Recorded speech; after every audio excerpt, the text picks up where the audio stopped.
বিসমিল্লাহির রহমানির রহিম। সম্মানিত বিনিয়োগকারী ভাই ও বোনেরা, আসসালামু আলাইকুম। শুভ অপরাহ্ন। আজ 1 জুলাই, রোজ মঙ্গলবার, 2025-26 অর্থ বছরের প্রথম দিন। সবাইকে জানাই অভিনন্দন, শুভেচ্ছা। আশা করি আপনারা সকলেই শারীরিকভাবে সুস্থ আছেন এবং ভালো আছেন। আজকে ব্যাংক হলিডে, যার কারণে ব্যাংক বন্ধ, একই সঙ্গে আমাদের শেয়ার বাজারের লেনদেন বন্ধ। আশা করি আপনারা সকলেই শুরু থেকে শেষ পর্যন্ত আজকের এই আলোচনাটি মনোযোগ সহকারে শুনবেন। প্রথমবারের মতো যারা আমার চ্যানেলে নতুন আমাকে শুনছেন তাদেরকে বিনীতভাবে অনুরোধ করব, অবশ্যই আমার চ্যানেলটি সাবস্ক্রাইব করবেন। আপনাদের যদি কোনো অনুরোধের স্টক থাকে সেটি অবশ্যই আপনারা কমেন্টসে লিখে আমাকে জানাবেন। ব্যক্তিগত হোয়াটসঅ্যাপ নাম্বারে আপনারা জানাতে পারেন, ইমেল করতে পারেন, যেটা অনেকেই করে থাকে। আপনারা যেভাবেই জানান না কেন, আমি চেষ্টা করব আপনাদের অনুরোধের স্টক নিয়ে আলোচনা করার জন্য। এছাড়াও যারা প্রতিনিয়ত আমাকে শোনেন তাদের সবাইকে আন্তরিক ধন্যবাদ এবং কৃতজ্ঞতা প্রকাশ করছি। গত দিন আমি আপনাদের সাথে যে স্টকগুলো নিয়ে আলোচনা করেছিলাম, আমি এই স্টক এবং আজকের যে স্টকগুলো, সকল স্টকই আপনাদের অনুরোধের স্টক। আমার ব্যক্তিগত কোনো স্টক সাজেশন থাকে না। আপনারা আমার গ্রুপে এবং বিভিন্নভাবে যখন জানার চেষ্টা করেন, সেই স্টকগুলোই আমি মূলত কথা বলার চেষ্টা করি। সুতরাং আপনারা অনেক অভিজ্ঞ মানুষ, অনেক অভিজ্ঞ ব্যক্তি আছেন, স্টক সম্পর্কে অনেক ভালো বোঝেন। তো তারাও অনেক সময় স্টকের পারফরমেন্স সম্পর্কে জানতে চান, তো সেই স্টকগুলো নিয়ে মূলত কথা হয়। তো আশা করি আপনারা এই স্টকগুলো যদি একটু ভালোভাবে লক্ষ্য করেন, স্টকগুলো একটু বোঝার চেষ্টা করেন, তাহলে আশা করি আপনারা লাভবান হবেন, নিশ্চয়ই ক্ষতিগ্রস্ত হবেন না, এতটুকু আপনাদেরকে আশ্বস্ত করতে পারি। প্রথমেই আমি আপনাদের সাথে যে স্টকটি নিয়ে কথা বলবো সেটি হচ্ছে বিথ হ্যাচারি, ফুড অ্যান্ড লাইট সেক্টরের এই স্টকটি নিয়ে অনেকেই আমার কাছে জানতে চেয়েছেন। আসলে বিথ হ্যাচারির ব্যক্তিগতভাবে আমি একটা কথা বলতে চাই, সেটি হচ্ছে যে মার্কেটে যে স্টকগুলো আসে সেই বা কোম্পানিগুলো এন্ট্রি হয় ব্যবসা করার জন্য, কোনো কোম্পানি খারাপ না। খারাপ আসলে আমরাই করে ফেলি বিভিন্নভাবে। তো বিথ হ্যাচারি নিয়ে অনেকের অনেক ধরনের কথা বা অপিনিয়ন থাকতে পারে, বাট আমার কাছে যেটি মনে হয়, যে স্টকগুলো পারফর্ম করে বা প্রাইস অ্যাকশনে যাওয়ার সক্ষমতা রয়েছে, সেই স্টকগুলো তার অতীত বা তার ফ্যাক্টরি সম্পর্কে না জেনে আমার যেটা জানা মনে হয় যে আমি আসলে স্টকটি থেকে প্রফিট টেক করার মতো ক্যাপাবিলিটি বা যোগ্যতাটুকু আমার আছে কিনা, কোথায় এন্ট্রি নিতে হবে বা কোথা থেকে আমাকে এক্সিট করতে হবে, তো সেটা যদি জানতে পারি তাহলে সেই স্টকের খারাপ ভালো মানে খারাপ হওয়া বা তার কোম্পানি বন্ধ হওয়া বা কী ধরনের আচরণ করে সেগুলোর দিকে না তাকিয়ে আমার যোগ্যতা দিয়ে যদি আমি স্টক থেকে প্রফিট বের করে নিয়ে আসতে পারি, সেটাই কিন্তু একজন বিনিয়োগকারীর সব থেকে বড় সফলতা। তো বিথ হ্যাচারির ক্ষেত্রে আমরা দেখেছি যে এই বিথ হ্যাচারি কিন্তু বেশ ভালো একটা ব্যবসা দিয়েছে। আমার নিজেরও বিথ হ্যাচারি ছিল, হ্যাঁ। তো এখন নাই, এটা সত্য। আমার যখন ছিল তখন আমি 74-75 টাকার বাই করে আমি 96 টাকায় সেল করেছিলাম এবং আমার বেশ টাকা, প্রায় 1,54,000 টাকার মতো বিথ হ্যাচারি থেকে আমি লাভ করেছিলাম এবং সেটা ছিল মনে হয় 7 থেকে 8 দিনের মতো। আপনারা একটু দেখলে সেপ্টেম্বরের ওই দিকে গিয়ে দেখলে বুঝতে পারবেন। তো এখন গত বছরের আচ্ছা, এবার আমরা যেটি দেখতে পাচ্ছি যে বিথ হ্যাচারি ক্যাশ ডিভিডেন্ড দিয়েছে, সেটি ডিসবার্স করেছে, থার্ড কোয়ার্টার ইপিএস ভালো এসেছে এবং যেটা হয়েছে যে তার হিউজ কারেকশন হয়েছে, প্রাইস অ্যাকশনের হিউজ পরিমাণে কারেকশন হয়েছে। 2011-12তে আমরা 111 টাকা 12 টাকা এই লেভেলে দেখেছিলাম বিথ হ্যাচারিকে, বাট সেটা আবারও সে এইবার কিন্তু ক্রিয়েট করছে 126 টাকা।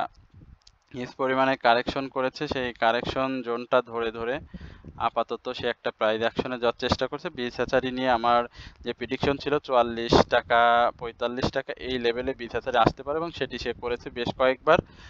ইভেন আপনারা দেখেছেন 52 সপ্তাহে লো করেছিল 40 টাকা 50 পয়সা, সেটিও আপনাদেরকে আমরা আলোচনার মাধ্যমে জানিয়েছিলাম। বিথ হ্যাচারির এখন বর্তমান যে প্রাইস অ্যাকশন জোন সেটি আমরা দেখতে পাচ্ছি, ভলিউমটা সহ সে মুভমেন্ট করছে। এটা হচ্ছে মূলত বিথ হ্যাচারির সব থেকে পজিটিভ সাইন।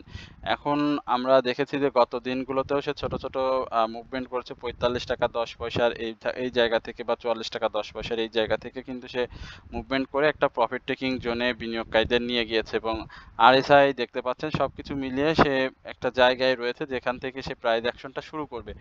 আমরা 48 টাকার যে 30 পয়সা, এখানে সে গত দিনের হাইয়ের উপরে ক্লোজ দিতে পারেনি। স্বাভাবিকভাবে 48 টাকা 50 পয়সা যদি ক্লোজ দিতে পারতো সেটা খুব ভালো হতো, বাট এইখান থেকে আমরা স্টকটিকে স্বাভাবিকভাবে 53 টাকা 53 টাকা থেকে 54 টাকা 90 পয়সা এই জায়গা থেকে একটা প্রফিট টেকিং জোন এবং ভালো সেল প্রেশার স্টকটিকে লক্ষ্য করবো, এবং সেটাকে যদি সে সাকসেসফুলি ব্রেকআউট করতে পারে তাহলে আমরা 20 তারিখে আরো একটু ভালো জায়গায় এবং সেটা 60 টাকার আশেপাশে দেখবো। সুতরাং যাদের রয়েছে তাদেরকে আমি বলবো যে অবশ্যই আপনারা প্রফিট থাকলে স্টকটি থেকে প্রফিট গ্রহণ করবেন, এবং কারেকশন জোন যেটি সেটি আমরা আপনাদের যখন সে ডাউন ট্রেন্ডে আসবে বা সেল সিগন্যাল দিবে তখন আপনাদেরকে একটা কারেকশন জোন আমরা দিয়ে দেবো। এবং তবে আমরা প্রাথমিকভাবে ধারণা করে নিচ্ছি যে সে যদি 54 টাকার আশেপাশে বা 55 টাকা এই লেভেলে যায় তাহলে সে আবারও এই 48-47 এই জায়গায় এসে একটা কারেকশন জোন তৈরি করবে। এরপরে আমরা এসপি সিরামিক এই স্টকটি নিয়ে আপনাদের সাথে কথা বলতে চাই। এসপি সিরামিক নিয়ে অনেকেই জানতে চাচ্ছেন। আলোচনার মাঝে আপনাদের সাথে আরেকটা বিষয় শেয়ার করি, সেটা হচ্ছে যে সঞ্চয়পত্রের সুদ এবং মার্কেটের যে বিষয় আপনারা আজকে পত্রপত্রিকাতে দেখেছেন, এটা একটা ইস্যু হবে আগামীকালকে মার্কেটের উত্থানের ক্ষেত্রে। তো আমরা সেটাই প্রত্যাশা করি যে মার্কেট আগামীকালকেও একটা ভালো অবস্থায় চলে যাবে।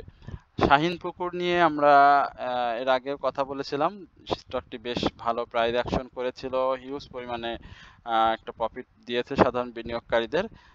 সেখান থেকে একটা correction zone, ups and downs, candle pattern সবকিছুই খুব চমৎকার ভাবে রয়েছে, এবং কারেকশন জোনটা আমি মনে করি যে আরেকটু শেষ করতে হবে, এবং সেটা 19 টাকার 50 পয়সা এই লেভেলে। যদিও সে এই জায়গাটাতে গিয়েছিল 18 টাকা 19 টাকা সামথিং ডাউন সে করেছিল। 19 টাকা কত পয়সা হবে, 19 টাকা 90 পয়সা বা 70 পয়সা এই লেভেলে সে একবার এসেছিল। তো এটা এখন পর্যন্ত সে জায়গাটা বলবৎ রয়েছে। তবে ভলিউমটা পাচ্ছে, সেল সিগন্যাল রয়েছে, স্বাভাবিকভাবে বায়ারদের একটা আনাগোনা স্টকটিতে রয়েছে। এইখানে আমরা যেটা দেখতে পাচ্ছি যে 24 টাকা 20 টাকা থেকে 24 টাকা এই বাধাটা তাকে পেরোতে হবে, বাট তার আগে তার 22 টাকা 50 পয়সার উপরে একটা ক্লোজটাও জরুরি। যদি সে দিতে পারে তাহলে স্টকটি আবারও পারফর্ম করবে। তো যেহেতু তার সবকিছু এখন পর্যন্ত পজিটিভ, তো সেক্টর বাই মুভমেন্ট থাকলে আমরা অবশ্যই স্টকটিকে এই 20 থেকে 24 এই লেভেলে একটা প্রাইস অ্যাকশন দেখব। সোনারগাঁও টেক্সট এটা আমাদের ছিল, এবং এটা ছিল আমাদের ওপেন আইটেমের মধ্যে একটা আইটেম সোনারগাঁও টেক্সট। সেই সোনারগাঁও টেক্সট নিয়ে আবারও জানতে চাচ্ছেন। আসলে যে ভাই বলেছেন বা আমার হোয়াটসঅ্যাপে একজন দেখে লিখেছেন যে গেম শেষ কিনা, আসলে এটা খুব কমন একটা শব্দ শেয়ার বাজারে, গেম, তাই না? তো সোনারগাঁও টেক্সটাইল গেম তো একটা সময় আসলে শেষ হবেই, যেহেতু তার পি রেশিওটা অনেক বেশি, সেল সিগনালে রয়েছে। প্রাইস অ্যাকশনটা এইখানটাতে 36 থেকে 40 এই লেভেলটা হয়তো সে টাচ করবে, মাঝে মাঝে 38-এ বাধাপ্রাপ্ত হবে, 39-80-তে বাধাপ্রাপ্ত হবে, বাট 40-এর উপরে ক্লোজ দিতে পারলে আমার কাছে মনে হয় যে স্টকটি আবারও এই 42-45-এর এই জায়গাটাতে যাবে। বাট এখন পর্যন্ত তার যে ভলিউম সেটা সে চেষ্টা করছে ধরে রাখার।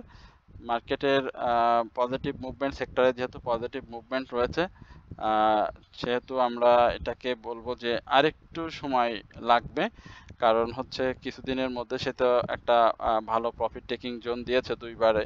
আমরা দেখেছি যে কি বলে যে আপনার 20 টাকা বা তার নিচে থেকে সে সরাসরি 52 টাকায় গিয়েছিল, তারপরে আবারও 25 টাকা এসে আবারও সে 45 টাকায় গিয়েছে। তো সেক্ষেত্রে এখানটাতে সে আরেকটু কারেকশন গ্যাপ ফিল আপ করে তারপরে সে আবার মুভমেন্টে যাবে, বাট এই 1-2 টাকার প্রফিট এই আপাতত আমরা সোনারগাঁ থেকে পাবো। সুতরাং যাদের কাছে থাকবে তারা অবশ্যই প্রফিটটা টেক করে নেবেন। আচ্ছা, এরপরে আমরা ফার্মাসিউটিক্যাল সেক্টরের বেশ কিছু স্টক রয়েছে, অনুরোধ রয়েছে, আপনারা জানতে চেয়েছেন, আমরা সেটা একটু জানার চেষ্টা করব। আমরা প্রথমেই সিলভা ফার্মাসিউটিক্যালস লিমিটেড, ফার্মাসিউটিক্যাল সেক্টরের যেটি গতদিনে আনচেঞ্জ অবস্থায় শেষ হয়েছিল, স্টকটি দেখতে পাচ্ছেন 10 টাকা 70 পয়সায় ক্লোজ করেছে। ভলিউম আসলে সেভাবে হয়নি, যেহেতু 5,30,00,000 মতো শেয়ার রয়েছে পাবলিকের কাছে, সুতরাং স্টকটির অবশ্যই ভলিউম জরুরি। পি রেশিও বলি, ইপিএস বলি, আসলে খুব একটা পজিটিভ এই মুহূর্তে সিলভা ফার্মাসিউটিক্যালে নেই। স্টকটি 52 সপ্তাহের হাই ছিল 18 টাকা, তো সেখান থেকে সে ডাউন ট্রেন্ডে এসেছিল 9 টাকা 7 পয়সা থেকে, আবারও সে মুভমেন্টে যাচ্ছে। বাট এইখানটাতে স্টকটির আসলে ক্যান্ডেল বা বলি বা ভলিউম বলি, সেটি খুব বেশি একটা সুবিধাজনক না। প্রাথমিকভাবে 11 টাকার উপরে বা 11 টাকা 50 পয়সার উপরে একটা ক্লোজ সে দিতে পারে কিনা সেটা আমাদেরকে লক্ষ্য রাখতে হবে। যদি সে এটা সাকসেসফুলি ভলিউম সহ দিয়ে দেয়, বিশেষ করে স্পেসিফিক যদি বলি, তাহলে আমি বলবো যে 11 টাকা 80 পয়সার উপরে একটা ক্লোজ দিতে হবে, হ্যাঁ। এবং সেটা যদি দিতে পারে তাহলে আমরা 12 টাকা 50 পয়সা, ইভেন 12 টাকা 70 পয়সা এই জায়গাটাকে স্টকটিকে দেখবো। আর কারেকশন জোন বা সাপোর্ট জোন যেটি বলি, সেখানে 10 টাকা 10 টাকা 30 পয়সা এই লেভেলগুলোতে আবারও সে ডাউন ট্রেন্ডে আসলে আসার সম্ভাবনা রয়েছে, এবং এখান থেকে সে আবারও প্রাইস অ্যাকশন করবে। যেহেতু বি ক্যাটাগরির স্টক, আমার মনে হয় না যে খুব বেশি টেনশন করতে হবে। পাশাপাশি ফার্মা সেক্টরে যেহেতু মুভমেন্টরা আসতেছে কম বেশি, একই সঙ্গে কিছু নিউজও রয়েছে ফার্মা সেক্টরে, তো সেইগুলোকে কেন্দ্র করে আশা করি সিলভা ফার্মাসিউটিক্যাল সেক্টরটি এই ফার্মাসিউটিক্যাল অ্যান্ড কেমিক্যাল সেক্টরের এই স্টকটি ভালো করবে। এরপরে আমরা বিএসসি, আচ্ছা বিএসসি নিয়ে আমরা এর আগেও কথা বলেছিলাম। বিএসসি খুব চমৎকারভাবে বিনিয়োগকারীদের ভালো একটা প্রফিট টেকিং জোনে নিয়ে গিয়েছিল, এবং এখান থেকে অনেকে প্রফিট টেক করেছেন। বিএসসি আমি নিজেও বিএসসিতে ছিলাম, বাট বিএসসি সব থেকে সুবিধা যেটি হচ্ছে, বিএসসি একটা জায়গা থেকে কিন্তু বেশ বারবার ঘুরে প্রফিট টেকিং জোনে তৈরি করে দেয়, সেটি হচ্ছে 83 84 এই জায়গাটা। বাট এবার ক্যাশ না থাকার কারণে আমি বিএসসিতে নেই। তো বিএসসি যেটা করেছে সেটা হচ্ছে যে, অনেকেই চিন্তা করেছিল যে বিএসসিটা এই 30শে জুন বিএসসিটা অনেক ভালো প্রাইস অ্যাকশন করবে, অনেকেই ভেবেছিল, বাট সেটা হয়নি। আপনারা এর আগে যে 2 দিনে এইখানে যেটা দেখতে পাচ্ছেন, সেখানে কিন্তু বেশ একটা ক্যান্ডেল, যে ধরনের ক্যান্ডেল করেছে, এখানে প্রাইস অ্যাকশনের পাশাপাশি এখানে প্রফিট টেকিংটাও হয়েছে। ভলিউমটাও দেখতে পাচ্ছেন যে এই ভলিউমগুলোতে মূলত এই দুইটা ভলিউমে 86 বা 87 যাদের বাই ছিল, এখানে তারা সেল করে প্রফিট নিয়েছেন। 2-3 টাকার বা 4 টাকার যে প্রফিটটা হয়েছে তারা বুক করেছেন। এখন মাদার ভেসেল, যেটি মাদার ভেসেল বাই করেছে বিএসসি, সেখানে অনেকে ধারণা করেছিল হয়তো বিএসসিটা প্রফিটে আরো মুভমেন্টে যাবে, বাট তার ক্যান্ডেল প্যাটার্ন সবকিছুই কিন্তু সেভাবেই রয়েছে। আমি এর আগেও বলেছি যে 92-এর উপরে একটা ক্লোজ দিলে আমরা অবশ্যই আবার 102-এ এইখানে দেখবো, বাট 92-এর উপরে যদি ক্লোজ না দেয় তাহলে আবারও সে এই যে 83 84 এই লেভেলে আবারও চলে এসে কারেকশন জোন করে আবারও মুভমেন্টে যাবে। এবং এটা করেই কিন্তু যারা বুঝতে পারতেছে বা যারা আলোচনা শুনেন, তারা কিন্তু বেশ ভালো একটা প্রফিটের মধ্যে থাকেন। আমি এটাও বলেছিলাম যে 84 বা 83 সাপোর্ট যদি ভেঙে ফেলে তাহলে কিন্তু 79-তে এসে চলে আসবে। তো এই বিষয়গুলো যদি একটু আপনারা জানার চেষ্টা করেন বা একটু বোঝার চেষ্টা করেন, তাহলে কিন্তু ভালো করতেন। স্টকটিতে বাই সিগন্যাল রয়েছে, ভলিউম রয়েছে, আশা করি স্টকটি মুভমেন্টে থাকবে। যাদের রয়েছে অবশ্যই আপনারা এই স্টকটি থেকে প্রফিট পাবেন, যারা 87 88 এই লেভেলে বাই করেছেন। ওকে, এরপরে আমরা সাইপ পাওয়ার নিয়ে কথা বলতে চাই। সাইপ পাওয়ার নিয়ে আমাদেরকে জানতে চাচ্ছেন, আমরা সেই ভাইয়ের অনুরোধটা একটু দেখি কি অবস্থা আছে সাইপ পাওয়ার। সাইপ পাওয়ার দেখেন, এটি সার্ভিস অ্যান্ড রিয়েল এস্টেট কোম্পানির একটি স্টক, যেটা জেড ক্যাটাগরিতে রয়েছে। আমরা যদি একটু ড্র করতে পারতাম, ড্র করে দেখাতে পারতাম, তাহলে আপনাদের জন্য খুব ভালো হতো। কারণ সময় আলোচনা করে আমি ড্রটা খুব বেশি একটা করি না। আপনারা দেখেছেন প্রথম দিকে অনেক ড্র করে আপনাদেরকে চার্ট দেখিয়ে দেখিয়ে কাজ করতাম, বাট এখন আর সেটা করি না, কারণ অনেকেই এটা পছন্দ করে না। তো এইখানটাতে দেখেন যে সে 6 টাকা 80 পয়সা যেটা লো করেছিল, সেখান থেকে একটা মুভমেন্টে যাওয়ার চেষ্টা করেছে 10 পয়সা 10 পয়সা করে, 6 টাকা 90 পয়সা বা 80 পয়সা যেটাই বলি করে, সে কিন্তু 30 পয়সার একটা গ্যাপ দিয়েছিল। এই গ্যাপটা কিন্তু একটা স্টকের জন্য খুব বেশি না, বাট মার্কেট যেহেতু খারাপ ছিল সেই সময় আমরা এই স্টকটিকে 10 ভরসা ধরে ধরে সে আগাচ্ছিল। স্টকটি জেড ক্যাটাগরির হয়, পাবলিক হোল্ডিং যে পরিমাণে রয়েছে সেই পরিমাণে কিন্তু আসলে ভলিউমটা কিন্তু হচ্ছে না, প্রায় 16 কোটি 20 লক্ষর মতো শেয়ার রয়েছে। তো এটা হওয়া খুব জরুরি। তো ভলিউমটা হওয়ার আগ পর্যন্ত আমি মনে করি যে স্টকটি সেভাবে প্রাইস অ্যাকশনটা করতে পারবে না, এবং 7 টাকা এই জায়গাগুলোতে আসলে 8 টাকার উপরে যদি ক্লোজ দেয় তাহলে আমরা 10 টাকার এই আশেপাশে স্টকটিকে দেখব, বা সেখানে সেটা প্রাইস অ্যাকশনের সুযোগ পাবে। তো সবকিছুর মূলে হচ্ছে ভলিউম এবং মার্কেট পজিশন। তো সেটা যদি থাকে তাহলে অবশ্যই স্টকটি ভালো করবে, এবং তার সাপোর্ট যেখানে রয়েছে সেখান থেকেই সে প্রাইস অ্যাকশন শুরু করবে ছোট ছোট মুভমেন্ট করে।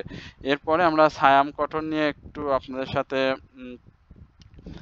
কথা বলতে চাই। আপনারা সায়াম কটন নিয়ে জানতে চেয়েছেন। আচ্ছা, সায়াম কটনের আগে আমি আপনাদেরকে বলি, আপনারা অনেকেই অনেক স্টক নিয়ে আমাকে জানতে চেয়েছেন। আমি যদি একটু আপনাদেরকে আমি একটু স্ক্রিনে দেখাতে পারতাম সেটি খুব ভালো হতো, বাট সেটা দেখাতে পারছি না, যার কারণে আন্তরিকভাবে দুঃখিত। আমি অনেকের কমেন্টসেও আপনাদের জানতে চেয়েছেন, সেটি আমি বলছিলাম। কেপিপিএল সম্পর্কে জানতে চেয়েছিলেন, আমি সেটি বলেছি। এসিআই সম্পর্কে জানতে চেয়েছেন, সেটিও আমি বলেছিলাম। এর আগে আমরানেট নিয়ে আমরা কথা বলেছি স্পষ্টভাবে, আমরানেট সম্পর্কে বিস্তারিত। ডিএসএসএল নিয়ে আপনারা বলেছেন, এটিও আমি আলোচনা করেছিলাম। পাশাপাশি আসসালামু আলাইকুম রহমতুল্লাহ, আপনার প্রোগ্রামগুলো খুব ভালো লাগে। আচ্ছা, আপনারা এরপরে আরও লঙ্কা বাংলা ফাইন্যান্স নিয়ে জানতে চেয়েছেন, ব্যাট বিসি নিয়ে জানতে পেরেছেন, Baraka power, HR text, BDCOM, Malek spinning, BBS cable, ML dyeing, হ্যাঁ, আবার বিসেসারি নিয়ে জানতে চেয়েছেন, সেটি আজকে আলোচনা করেছি। Intraco, CNG, legacy footwear, Rahima food, Renata, BAT BC, city general insurance, Sino Bangla, এগুলো গতকালকেই বলেছি। দেশ বন্ধু, এইগুলো পলিমার, এটিও বলেছিলাম। রহিমা ফুড নিয়ে বলেছি, বেস্ট হোল্ডিং নিয়ে বলেছি, Asiatic laboratory, new line, Mannu fabrics, প্রায় আসলে সবকিছু মিলিয়ে প্রায় 150-র মতো শেয়ার রয়েছে, হ্যাঁ, অনুরোধে। তো এর মধ্যে থেকে আমি অনেকটা প্রতিদিনই আলোচনা করি, আমি যেহেতু ঘোরাই প্রায় আলোচনা করি, সুতরাং আপনারা ইচ্ছা করলে এর মধ্যে থেকে অনেক স্টক জানতে পারবেন। আর যাদেরটা নিয়ে আলোচনা করা হয়নি, দয়া করে আপনারা আমাকে ভুল বুঝবেন না, আমি অবশ্যই আলোচনা করব। আপনারা আমার হোয়াটসঅ্যাপে একটু নক করলে দেখা যাবে সেটি আপনাদেরকে জানাতে পারি। হ্যাঁ, ওকে। স্যাম কটনের অবস্থা খুবই ভালো, স্যাম কটন ভলিউম পাচ্ছে। কালকেও আমরা স্যাম কটন হয়তো একটা মুভমেন্ট দেখব, এবং সেক্ষেত্রে 13 টাকা 80 পয়সার উপরে একটা ক্লোজ যদি হয়ে যায় তাহলে কিন্তু স্টকটি 15 টাকা এই লেভেলে আমরা স্টকটিকে দেখতে পাবো। যাদের কাছে আছে মনে হয় অনেক ভালো আছেন, প্রফিট তো অলরেডি পেয়েছেন, যেহেতু সে মুভমেন্টটা এই জায়গা থেকে দিয়েছিল, অর্থাৎ 12 টাকা 30 পয়সা থেকে দিয়েছিল। সুতরাং 1 টাকার প্রফিট যারা 20, 25, 50 হাজার করে বাই করেন তাদের তো লাকি কপাল। আচ্ছা, এখন সালাম, সালম কোল্ড স্টোরেজ, সেটা নিয়েও জানতে চাচ্ছেন। সালমের ব্যাপারটা, এখানে সালম সাইডওয়েজ মুভমেন্ট দিয়ে রয়েছে। সাইডওয়েজ মুভমেন্টের সাপোর্টগুলো যেটি রয়েছে সেটা ভেঙে গেলে 17 টাকা 90 পয়সা, 17 টাকা 90 পয়সা এই লেভেলে স্টকটি চলে আসার সম্ভাবনা রয়েছে। বাট যেহেতু সালম কোল্ড স্টোরেজ টানা হল্টেড একটা আইটেম ছিল, আপনারা জানেন যে সেখান থেকে কিন্তু সে হিউজ পরিমাণে কারেকশন করছে। আমি কিন্তু বারবার বলেছিলাম, এই আলোচনাটা আপনারা অবশ্যই শুনেছেন। তো এই আলোচনা শোনার পরে আপনারা অনেকেই আমার কাছে ব্যক্তিগতভাবেই বলেছিলেন যে এখন থাকা যায় কিনা, তো আমি সেটিও আপনাদেরকে বলেছিলাম। এখনো কারেকশন জোনটা শেষ হয়নি, 17 টাকা 90 পয়সা এই লেভেল পর্যন্ত আসলে এন্ট্রি নিলে পারে, হয়তো প্রফিট টেকটা সহজ হবে, বাট এই মুহূর্তে এন্ট্রি নিলে দেরি হয়ে যাবে প্রফিটিংয়ে। তো এরপরে আমরা রহিমা ফুড, রহিমা ফুড আমাদের ওপেন আইটেম ছিল, এখন এটা নিয়ে আবার কেন রিকোয়েস্ট আমি জানি না। তারপরে একটু দেখি, রহিমা ফুড যেভাবে 21 তারিখে আলোচনা করেছিলাম সেটা বন্ধের দিন ছিল, এই যে এইখানে আলোচনা করেছিলাম। সেই 72 টাকা থেকে সে হাই করেছিল 93 টাকা, প্রফিট হয়েছে। কারেকশন জোন আরও বাকি আছে, এবং সেই কারেকশন জোনটা যদি আমরা একটু আপনাদেরকে স্পেসিফিক বলার চেষ্টা করি তাহলে ভালো হয়। সব থেকে 78 টাকার আশেপাশে এই জায়গাটা রহিমা ফুডের আসার একটা সাপোর্ট রয়েছে, এবং হিস্টোগ্রামের বার এমএসিডি মুভিং অ্যাভারেজে বাই সিগন্যাল থাকলেও সেটি হয়তো আরও আস্তে আস্তে দুর্বল হয়ে যাবে। সুতরাং আমি বলবো যে এই মুহূর্তে এন্ট্রি না নিয়ে কারেকশন জোনে 78 টাকা 77 টাকা এই লেভেলে কারেকশন জোনে আসলে আপনারা এন্ট্রি নেবেন, প্রফিট নেবেন। এরপরে আমরা নিউ লাইন, আলোচনা বড় হয়ে যাচ্ছে, সংক্ষেপে চেষ্টা করি। নিউ লাইনটার কি অবস্থা? নিউ লাইন সম্বন্ধে জেড ক্যাটাগরি আমি সব খেয়াল নাই, তারপর একটু দেখতেছি। হ্যাঁ, নিউ লাইনেও জেড ক্যাটাগরি 60 টাকা 10 পয়সা 20 পয়সার অবস্থান নিউ লাইনে। পাবলিক হোল্ডিং বেশ কিছু শেয়ার, 4 কোটি শেয়ার। অনেক দিন ধরেই কোনো নিউজ টিউজ নাই। প্রফিট হয়েছিল 5 টাকা 90 পয়সা থেকে 8 টাকা 10 পয়সা প্রফিট পেয়েছে। আবারও একটু কারেকশন জোন থাকবে, বাট আমার কাছে কেন যেন মনে হচ্ছে যে এটি আবারও 8 টাকা 10 পয়সা আসবে। বাট সেক্ষেত্রে এন্ট্রি না নিয়ে একটু অবজার্ভ করেন, কারণ আমার এই কথা শুনে আবার লোভে পড়ে যায় না। নিউ লাইনের এমনিতে ভালো স্টক ছিল না, 49 টাকা ছিল, ডিভিডেন্ড হিস্ট্রি সংক্রান্ত কারণে কিন্তু সেই রকম হয়েছে। তো জেড ক্যাটাগরিতে স্থানান্তরিত হওয়ার ফলে প্রাইস অ্যাকশন নেই। সব থেকে ভালো হয় স্টকটি যদি 10 টাকার উপরে একটা ক্লোজ দেয়, সেক্ষেত্রে 42 টাকা 12 টাকা 50 পয়সা এই জায়গাতে আমরা কিন্তু নিউ লাইনকে দেখতে পাবো। সুতরাং যাদের কাছে আছে প্রফিট টেক করতে পারেন, আর যারা বাই করেছেন তাদেরকে আমি বলবো যে 8 টাকা এই জায়গাটা আবারও স্টকটি আসবে। তো এই হচ্ছে মূলত আজকের আলোচনা। আশা করি আপনারা সকলেই ধৈর্য সহকারে আজকের এই আলোচনাটি শুনেছেন। সবাইকে আন্তরিক ধন্যবাদ এবং কৃতজ্ঞতা প্রকাশ করছি। সকলের সুস্বাস্থ্য কামনা করছি। আগামী দিনকে আমরা মার্কেটটাকে আবারও একটা ভালো মার্কেট হিসেবে পেতে যাচ্ছি ইনশাল্লাহ। সকলেই সঙ্গে থাকবেন, দোয়া করবেন। যাদের যে ভাষায় গালি দিতে ইচ্ছা করে সেটিও দিবেন। ছোট করে কথা বলা বা অপমানসূচক কথা বলা, যেটাই ভালো লাগে বলবেন, বাট সাথে থাকেন। নিন্দুকের কথা না শুনলে বা নিন্দুকের দোষটুতি যদি আমরা আমাদেরকে না বলে, তাহলে তো আসলে ভালো করা সম্ভব না। সুতরাং একটু যাই বলেন অন্তত সাথে থাকবেন, আলোচনা শুনবেন। তো সকলেই ভালো থাকবেন। এই পর্যন্ত আজকে শেষ করছি। আসসালামু আলাইকুম ওয়া রাহমাতুল্লাহি ওয়া বারাকাতুহু।